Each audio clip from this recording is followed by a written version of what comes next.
Time full है, शुरू कर दो। स्टूडेंट्स, आज हम चर्चा करेंगे चोल प्रशासन।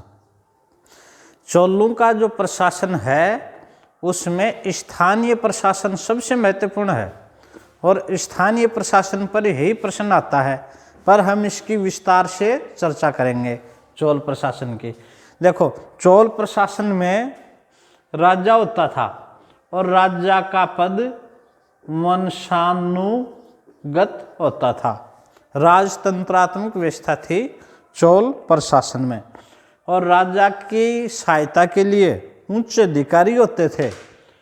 अच्छा, और इन उच्च अधिकारियों में जो मुख्य सचिव है उसको कहते थे ओल नायकम। राजा के अधिकारियों की कई श्रेणियां थी, उच्च श्रेणी थे, निम्न श्रेणी थे, पर हमें सिर्फ एक अधिकारी का नाम रखेंगे, ओल नायकम। ये कौन था? ये मुख्य सचिव था। और राजा के मौखिक जो आदेश हैं उनको कहते थे तिरुवाक्य केल्वी। राजा प्रशासन चलाने हेतु मौखिक जो आदेश करता था, जिनको बाद में लिपिबद्ध भी किया जाता था, ये तिरुवाक्य केल्वी, ये राजा के मौखिक आदेश थे। तो अभी तक हमने पढ़ा है चोल प्रशासन में मुख्य जो सचिव था वो था ओल नायकम। तो मुख्य सचिव कौन हो गया? ओल नायकम। और राजा के मौखिक जो आदेश थे वो कहलाते थे तिरुवाक्य केल्वी। अच्छा, अब अगला हम एक इम्पोर्टेंट लेते हैं, वेरी वेरी इम्पोर्टेंट, जो आपको याद करना है। चोलों का जो साम्राज्य था उसका विभाजन किस तरह से था? चोलों का जो राज्य था उसको बांटा हुआ था मंडल में। मंडल कहलाते थे प्रांत, प्रांतों को ही मंडल कहा जाता था। तो राज्य की सबसे बड़ी इकाई थी मंडल, जो प्रांत कहलाती थी। और इसका जो अधिकारी होता था वो वायसराय होता था, गवर्नर, वायसराय। और ये किसी राजकुमार को ही इस पद पर नियुक्त किया जाता था। अब देखो, मंडल किस में बट गया? मंडल बट गया था कोट्टम में। मंडल किस में बट गया था? कोट्टम में। कोट्टम क्या था? कमिश्नरी क्षेत्र। कोट्टम कौन सा क्षेत्र था? कमिश्नरी क्षेत्र। अच्छा, इसी कोट्टम को वलनाडु भी कहते थे। तो वलनाडु भी क्या हो गया? कमिश्नरी क्षेत्र। कमिश्नरी क्षेत्र। अच्छा, फिर कमिश्नरी क्षेत्र के बाद में बटा हुआ था नाडु। नाडु क्या था? जिला। नाडु हो गया जिला। फिर जिला देखो किस में बटा हुआ था? कुर्रम। कुर्रम थे ग्राम समूह। तो आप इस वर्गीकरण को अच्छी तरह से याद कर लेना। देखो, राज्य किस में बटा हुआ था? मंडल में। मंडल किस में बट गया था? कोट्टम में या वलनाडु। और ये किस में बटा हुआ था? नाडु। और फिर कुर्रम। पुनः सुन लो, पूरा जो चोल प्रशासन है, चोल जो राज्य है, वो बटा हुआ था 6 प्रांतों में। प्रांतों को क्या कहते थे? मंडल। हम एक बात याद रखेंगे, प्रांतों को क्या कहते थे? मंडल। अच्छा, मंडल का अधिकारी था वायसराय और ये किसी राजकुमार को ही दिया जाता था। मंडल किस में बटा हुआ था ये बताएंगे आप। मंडल बटा हुआ था कोट्टम में। मंडल किस में बटा हुआ था? कोट्टम में। कोट्टम कौन सा क्षेत्र था? कमिश्नरी क्षेत्र। और कोट्टम को ही क्या कहते थे? वलनाडु। फिर कोट्टम बटा हुआ था नाडु में। नाडु कहलाता था जिला। फिर नाडु से छोटी इकाई थी कुर्रम। कुर्रम में था ग्राम समूह। कई ग्राम समूह रखे गए थे। तो पहला हमारा इंपॉर्टेंट प्रश्न हुआ है चोल प्रशासन का। आगे देखो, आय का प्रमुख साधन भूराजस्व था जिसे ग्राम सभाएं वसूल करती थी। एक ये प्रश्न बहुत इंपॉर्टेंट है। हालांकि आगे हम स्थानीय स्वशासन पढ़ेंगे, उसमें खूब डिटेल से पढ़ेंगे, पर ये काफ़ी बार एग्जाम में आता है। एक वेरी वेरी इंपॉर्टेंट प्रश्न। आय का प्रमुख साधन भूराजस्व था जिसे कौन वसूलता था? ये इंपॉर्टेंट है। जिसे ग्राम सभाएं वसूल करती थी। और ये जो भूराजस्व है ये उपज का कितना था? 1/2 3 भाग था। अच्छा, इसमें आय का मुख्य स्रोत तो था भू राजस्व, इसके अलावा अन्य कर भी थे। अन्य कर कौन से थे? मनेइरे, ये गृह कर था, मनेइरे गृह कर। कढेइरे व्यापारिक प्रतिष्ठान पर कर। अच्छा, फिर एक हम इम्पोर्टेंट ये प्रश्न भी करेंगे। राजस्व विभाग का प्रमुख जो अधिकारी था, राजस्व विभाग का प्रमुख अधिकारी, उसको बोलते थे वारित पोतराकक। वारित पोतराकक, ये कौन हो गया? राजस्व विभाग का प्रमुख अधिकारी। राजस्व विभाग का प्रमुख अधिकारी था कौन अधिकारी? वारित पोतराकक। चलो, इनके अलावा और भी बहुत से विभाग थे, पर हमने सिर्फ एग्जाम की दृष्टि से जो महत्वपूर्ण थे वो हमने याद किए हैं। पुनः सुन लो। राजा के मौखिक आदेश कहलाते थे तिरुवाक्य केली, और मुख्य सचिव था वो था ओल नायकम। और सबसे महत्वपूर्ण प्रश्न, राज्य किसमें बटा हुआ था? मंडल में। मंडल किसमें बटा हुआ था? कोट्टम में। कोट्टम को क्या कहते थे? वलनाडु। और जो कमिश्नरी क्षेत्र था, फिर इससे छोटी इकाई नाडु जो जिला, और कुर्रम ग्राम समूह है। अच्छा, आय का प्रमुख स्रोत भू राजस्व था, जिसे कौन वसूल करता था? भू राजस्व, जिसे ग्राम सभाएं वसूल करते थे। और ये उपज का कितना था? 1/3। अन्य लूट डाका ये भी कर थे। मनेइरे ये गृह कर था। कढेइरे ये व्यापारिक प्रतिष्ठानों पर कर था। और वारित पोतराकक ये था राजस्व विभाग का प्रमुख अधिकारी। इनमें 3 प्रश्न याद कर लेना। एक प्रश्न ये, दूसरा ग्राम सभाएं वसूल करती थी, तीसरा एक ये वारित पोतराक राजस्व विभाग का प्रमुख अधिकारी। अब आ जाओ सैन्य संगठन। सैन्य संगठन, सेना के 3 प्रमुख अंग थे, पदाति, गजारोही, अश्वारोही। अच्छा, राजराज प्रथम और राजेंद्र के समय नौसेना का विकास हुआ था। आप पढ़ चुके हो कि राजराज प्रथम और राजेंद्र प्रथम ने श्रीलंका पर अधिकार किया। कडारम, सुमात्रा, बाली, जावा, सुमात्रा, इन द्वीपों पर, मलेशिया पर, इन क्षेत्रों पर अधिकार किया था चोलों ने। तो इनकी राजराज प्रथम और राजेंद्र प्रथम के समय नौसेना का विकास हुआ।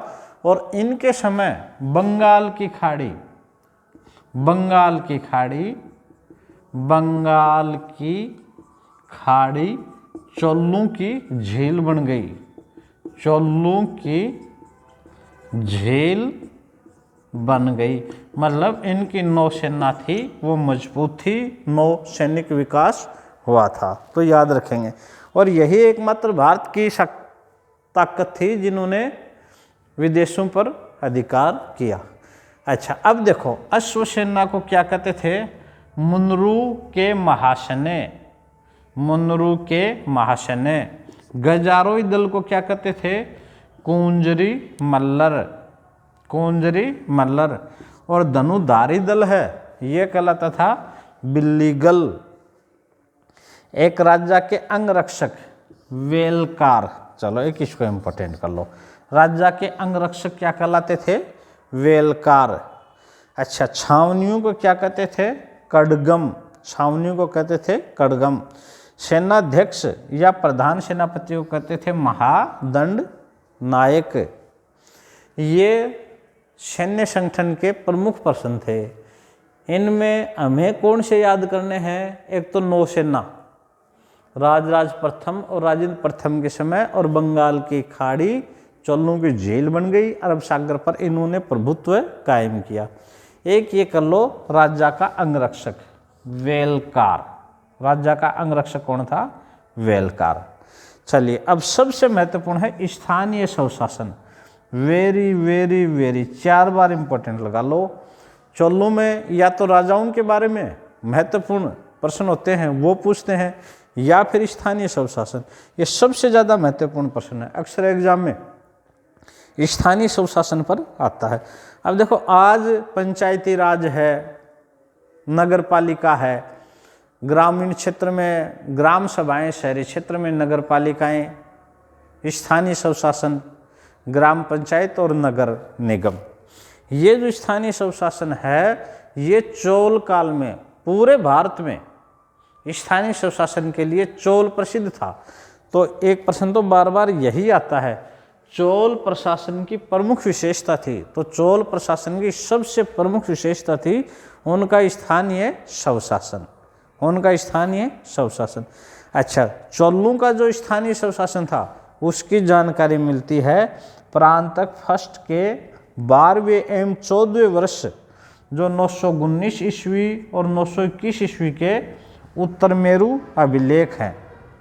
ये उत्तर मेरु अभिलेख हैं परांतक फर्स्ट के जो 12वें एवं 14वें वर्ष जो 919 और 921 वर्ष का है। इनमें मंदिर की दीवारों पर उत्तर मेरु अभिलेख में खूब विस्तार से चोल प्रशासन की जानकारी दी है। पूरा चोल प्रशासन है, ये ग्राम सभाएं करती थी और ये समितियां बनाती थी, और वो समितियां क्या कहलाती थी? वरीयम। चोल प्रशासन में वरीयम क्या थी? समिति प्रणाली। विभिन्न कार्यों के लिए इनकी सभाओं का वर्गीकरण कर दिया था। ये तालाब का कार्य देखेगी, ये भू राजस्व देखेगी, ये सफाई का कार्य देखेगी। तो जो समितियां थी उन समितियों कहते थे वरीयम, समिति प्रणाली। चोल प्रशासन में 3 प्रकार की सभाएं थी, 3 प्रकार की ग्राम सभाएं थी। कौन कौन सी? एक तो उर, एक सभा या महासभा और एक नगरम। ये 3 प्रकार की ग्राम सभाएं थी, उर, सभा या महासभा और नगरम। अब इनको हम खूब डिटेल से देखते हैं, इसका स्क्रीनशॉट ले लेंगे। चोल प्रशासन की ग्राम सभाओं को 3 भागों में बांटा था। उनमें पहला हमने किया उर, दूसरा किया सभा या महासभा और तीसरी की नगरम। अब देखो, सबसे पहली है उर। उर क्या थी? यह एक सामान्य प्रकार की ग्राम सभा थी। कैसी थी? सामान्य प्रकार की ग्राम सभा थी, मतलब न तो ब्राह्मणों की थी और न नगरीय थी, सामान्य प्रकार की थी। एक सामान्य प्रकार की ग्राम सभा थी जिसमें ग्राम और पुर या नगर दोनों सम्मिलित थे। इसकी कार्यकारिणी समिति को आलूगणम कहा जाता था। एक प्रश्न ये बनता है, आलूगणम किसकी कार्यकारिणी समिति थी? किसकी कार्यकारिणी समिति थी? उर की। पुनः सुन लो, आलूगणम किसकी कार्यकारी समिति थी? उर की। और इस उर के मुख्य कार्य क्या थे? सार्वजनिक हित के लिए तालाब या वाटिका हेतु भूमि का अधिग्रहण करना, उसे कर मुक्त करना अथवा उस कर के लगान को स्वयं वसूल करना। और इसी के साथ और कार्य देखो, सड़क निर्माण का देखती थी, चिकित्सा का देखती थी, जल व्यवस्था का देखती थी, धार्मिक स्थल का देखती थी, कृषि से संबंधित व्यवस्था देखती थी, सिंचाई आदि कार्य करती थी। इसीलिए इस उर को लघु गणतंत्र कहा गया है, लघु गणतंत्र कहा गया है। तो 3 समितियों में पहली थी उर, दूसरी सभा या महासभा और तीसरी नगरम। इनमें जो उर थी वो एक सामान्य प्रकार की थी जिसकी कार्यकारिणी समिति को आलूगणम कहते थे, और ये एक तरह से लघु गणतंत्र था जो सार्वजनिक हित के तालाब, सड़क, चिकित्सा, जल, धार्मिक स्थल, कृषि, सिंचाई आदि देखती थी। अब अगला है वेरी वेरी इंपॉर्टेंट, यहाँ से प्रश्न उठता है, सबसे महत्वपूर्ण है, सभा या महासभा। सभा ये किन की थी? अग्रहारों या ब्राह्मणों की जो बस्तियां थी उनकी सभाएं थी। खूब इंपॉर्टेंट है। सभा या महासभा कौन थी? ये अग्रहारों या ब्राह्मणों की बस्तियां। अच्छा, ये कार्य कैसे करती थी? ये वरीयम के माध्यम से, समितियों के माध्यम से कार्य करती थी। किसके माध्यम से कार्य करती थी? वरीयम, समितियों के माध्यम से। तो वरीयम या समिति के सदस्यों की योग्यता, ये सबसे इंपॉर्टेंट है, वेरी वेरी, 4 बार लगा लो। सभा या महासभा की जो वरीयम या समिति होती थी, उस समिति के सदस्यों की क्या योग्यता होती थी? खूब इंपॉर्टेंट है। पहली, उम्र 35 वर्ष से 70 वर्ष के मध्य हो। दूसरी देखो, वैदिक मंत्रों एवं ब्राह्मण ग्रंथों का ज्ञान हो, उन्हें वैदिक मंत्र भी आते हो और ब्राह्मण ग्रंथों का ज्ञान हो। एक स्वयं का मकान हो और एक कम से कम 1.5 एकड़ भूमि। 1.5 एकड़ में कितनी वैली होती थी? 1/4 वैली भूमि हो और द्विज हो। देखो, सबसे मुख्य अक्सर एग्जाम में प्रश्न पूछा जाता है, एक तो आयु से संबंधित प्रश्न देगा, महासभा के वरीयम के सदस्यों की क्या योग्यता नहीं थी?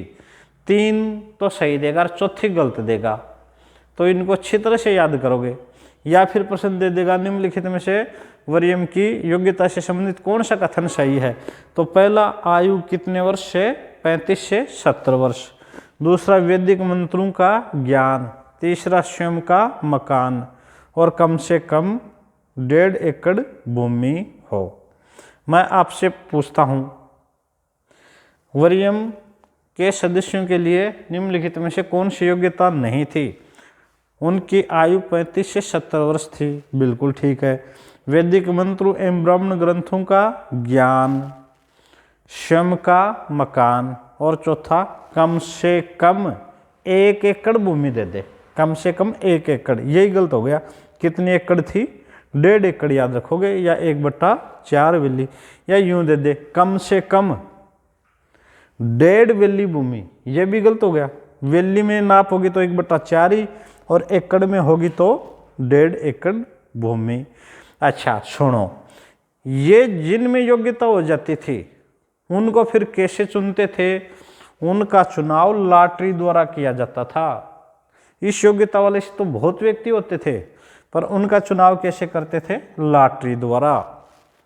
अच्छा, 30 सदस्य चुने जाते थे।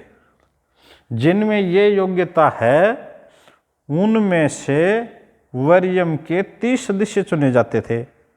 अच्छा, इन 30 सदस्यों में 12 ज्ञानी व्यक्तियों की समिति होती थी। 12 किनकी होती थी? ज्ञानी व्यक्तियों की समिति, और जो संवत्सार वारियम के नाम से जानी जाती थी। जो 30 सदस्य चुने गए थे लॉटरी से और जिनमें ये योग्यता थी, उसमें 12 ज्ञानी व्यक्तियों की एक समिति या वारियम होती थी जिसको कहते थे संवत्सार। अच्छा, इन 30 में से 12 व्यक्तियों की एक उद्यान समिति होती थी और इन 30 में से ही 6 की तड़ाग समिति होती थी। मतलब 30 सदस्यों में से 12 तो ज्ञानी व्यक्तियों की जो संवत्सार वारियम कहलाती थी और 12 उद्यान समिति और 6 तड़ाग समिति। समिति को क्या बोलते थे? वरीयम। समिति को क्या बोलते थे? वरीयम। चलिए, सबसे महत्वपूर्ण हो गई, सबसे महत्वपूर्ण ये प्रश्न आता है, उनकी योग्यता। एक तो आयु आपको ध्यान हो, एक वैदिक मंत्रों का ज्ञान हो और एक भूमि 1.5 एकड़ या 1/4 वैली हो। चलो अब आगे बढ़ते हम। अब तीसरी जो थी वो थी नगरम समिति। ये किन की थी? ये व्यापारिक समुदाय की थी, वाणिज्य व्यापारियों की, व्यापारिक समुदाय की थी। राजराजेश्वर मंदिर जो तंजौर में बनाया था ना, राजराज प्रथम ने बनाया था, वृद्धेश्वर मंदिर या राजराजेश्वर मंदिर भी गलत था, की दीवार पर 4 नगरम प्रशासन इकाइयों का उल्लेख है। इन 4 नगरम प्रशासनिक इकाइयों का उल्लेख है। चलो, ये समितियां हो गई और ये था इनका स्थानीय स्वशासन। स्थानीय स्वशासन, इनके पास कर लगाने का अधिकार था, वसूलने का अधिकार था, माफ करने का था, भूमि अधिग्रहण करने का था, चिकित्सा, सड़क, तालाब, भूमि सब अधिकार थे और वरीयम समिति के माध्यम से चलाती थी। सभा या महासभा के सदस्यों की उम्र 35 से 70 वर्ष, 1.5 एकड़ भूमि या 1/4 वैली, वैदिक मंत्रों का ज्ञाता, स्वयं का मकान हो। चलो अब आ जाओ चोलकालीन समाज।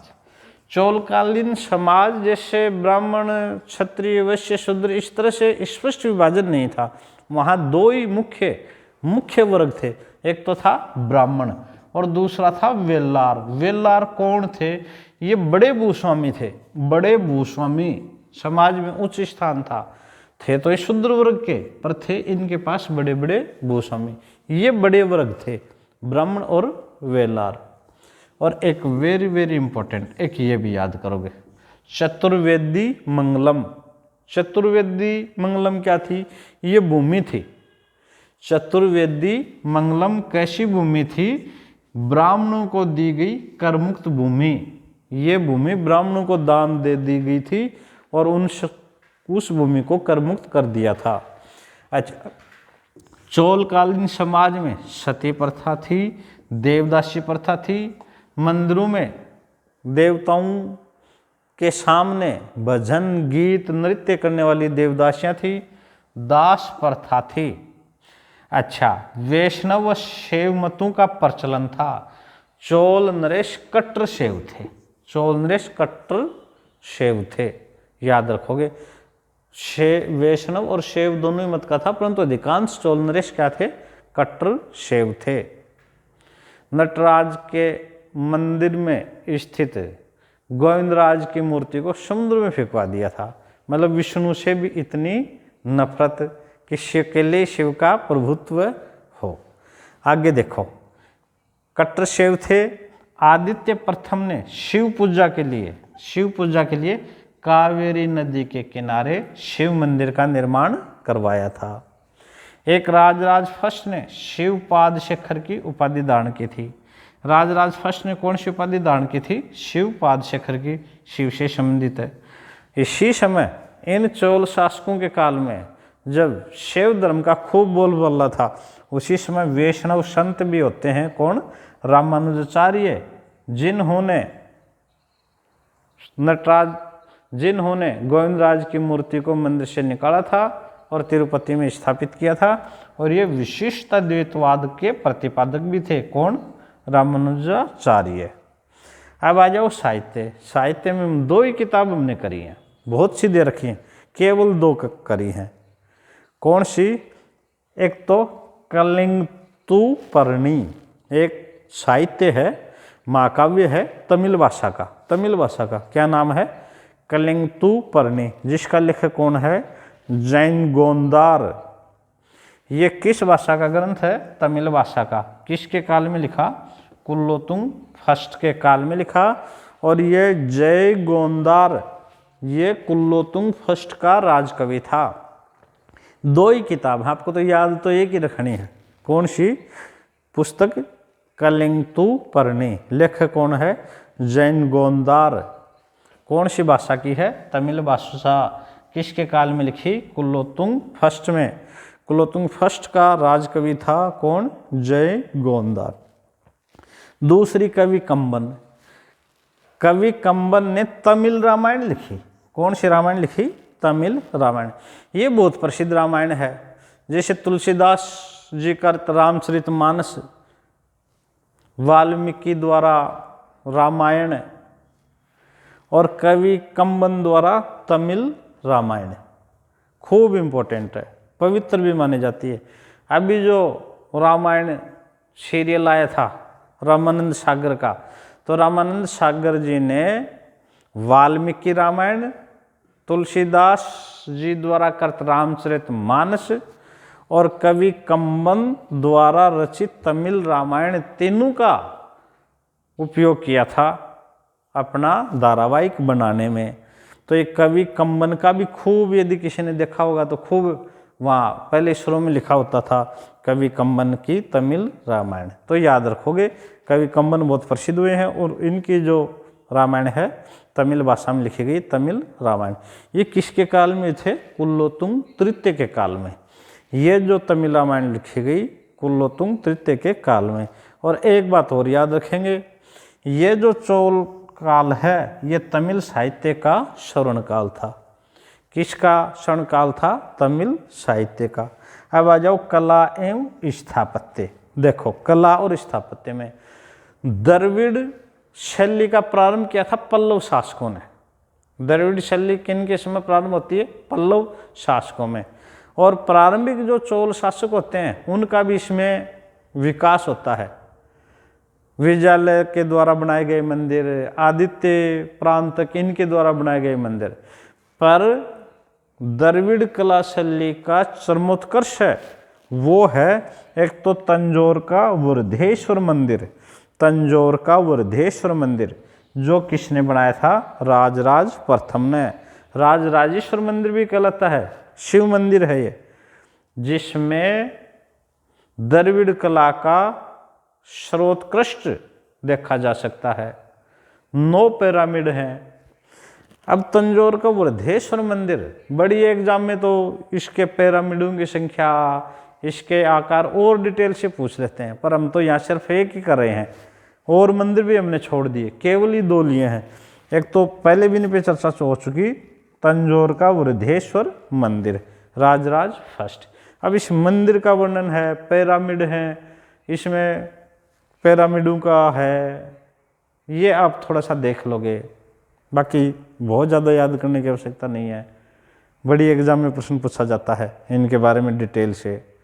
अच्छा, एक गंगे कोंडचोलपुरम का वृद्धेश्वर मंदिर, ये भी शिव है, वृद्धेश्वर हो गए शिव, तो ये तंजौर का शिव मंदिर या तंजौर का वृद्धेश्वर मंदिर, जिसका निर्माण करवाया था राजराज फर्स्ट ने, और गंगे कोंडचूलम का वृद्धेश्वर मंदिर या गंगे कोंडचूलपुरम का शिव मंदिर, जिसका निर्माण करवाया था राजेंद्र फर्स्ट ने। अब देखो एक बार पुनः मैं इंपॉर्टेंट प्रश्न बता देता हूं। सबसे पहले उर क्या थी? एक सामान्य प्रकार की ग्राम सभा, और जिसके कार्यकारिणी क्या कहलाती थी? आलू गणम।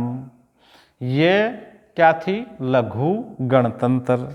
और सबसे महत्वपूर्ण सभा या महासभा, अग्रहारों या ब्राह्मणों की बस्तियों की सभा थी ये, और ये वरीयम समिति के सदस्यों की सहायता से, वरीयम के माध्यम से कार्य करती थी। और ये वरीयम के जो सदस्य चुने जाते थे 30, कैसे चुने जाते थे? उनकी योग्यताएं थी, जैसे 35 से 17 वर्ष की आयु हो, वैदिक मंत्रों एवं ब्राह्मण ग्रंथों का ज्ञान हो, स्वयं का मकान हो, कम से कम 1.5 एकड़ भूमि या 1/4 वाली भूमि हो, अच्छा द्विज हो। फिर ये जितने भी सदस्य ये योग्यता रखते थे, उनमें से लॉटरी द्वारा 30 सदस्य चुने जाते थे। जिनकी उपयुक्त योग्यता थी उनमें लॉटरी द्वारा 30 सदस्य चुने जाते थे, और उन 30 में से 12 ज्ञानी व्यक्तियों की एक समिति या वरीयम बनाई जाती थी, और वो कौन सी कहलाती थी? संवत्सार।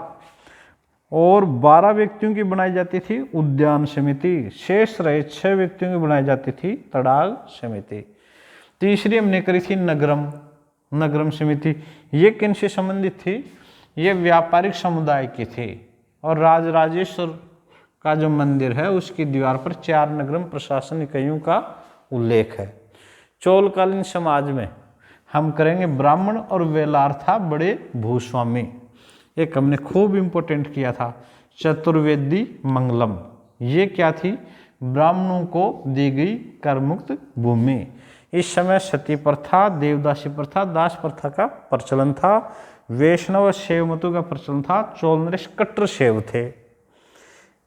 अच्छा, शिव शैव थे, इनके प्रमाण देखो। आदित्य फर्स्ट ने शिव पूजा के लिए कावेरी नदी के किनारे शिव मंदिर बनवाया, और राजराज फर्स्ट ने शिवपाद शेखर की उपाधि धारण की।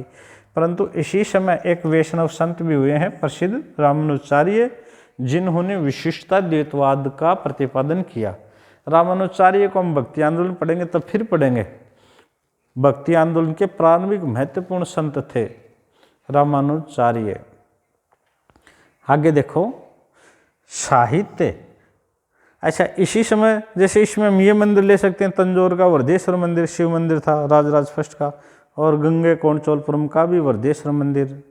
साहित्य में चोलों का काल तमिल साहित्य का स्वर्णकाल कहलाता है, और एक जैन गोंदार ने लिखा था कलिंगतु पर्णी। इस ग्रंथ में कुलोत्तुंग प्रथम के द्वारा कलिंग पर जो आक्रमण किया उसका वर्णन है, उससे संबंधित है। जैन गोंदार का कलिंगति पर्णी। अच्छा, कवि कम्बन खूब प्रसिद्ध थी तमिल रामायण, जो कुलोत्तुंग तृतीय के काल में लिखी। कला एवं स्थापत्य में पल्लव शासकों ने जिस द्रविड़ शैली का प्रारंभ किया था वही चरमोत्कर्ष पर पहुंची चोल काल में। और तंजौर का है वरदेश्वर मंदिर जो राजराज फर्स्ट ने बनाया, और गंगे कोंड चोलपुरम का है वरदेश्वर मंदिर जो राजेंद्र फर्स्ट ने बनाया। तो इसी के साथ एक तो सभी इसका स्क्रीनशॉट ले लेंगे, और इसी के साथ हमारा चोल वंश है ये पूरा होता है। और ये जो टॉपिक था 600 से 1000 ईस्वी का भारत, जिसमें हमने खूब ज़्यादा कर लिए हैं। गुज्जर प्रतिहार, सबसे पहले गुज्जर प्रतिहार किया, फिर हमने चौहान किया, चौहानों के बाद में हमने इसी में राष्ट्रकूट कर लिए, इसी में हमने बंगाल के पाल कर लिए, इसी में चालुक्य कर दिए, चंदेल कर लिए, ये चोल आ गए। तो खूब विस्तार से हो गया, पर इसमें आप ज़्यादा भी नहीं करो, तो केवल जो वेरी वेरी इंपॉर्टेंट है, कम से कम ना 4 बार इंपॉर्टेंट प्रश्न बताए गए ना, वही कर लो। आप 30% भी छांट के कर लोगे ना, 29 में से ये एग्जाम में आ जाएगा, क्योंकि बड़ा टॉपिक है, मोटी सी बात देंगे महत्वपूर्ण, तो उसको अच्छी तरह से तैयार कर लेंगे। कल हम नेक्स्ट टॉपिक शुरू करेंगे। सभी स्क्रीनशॉट ले लें।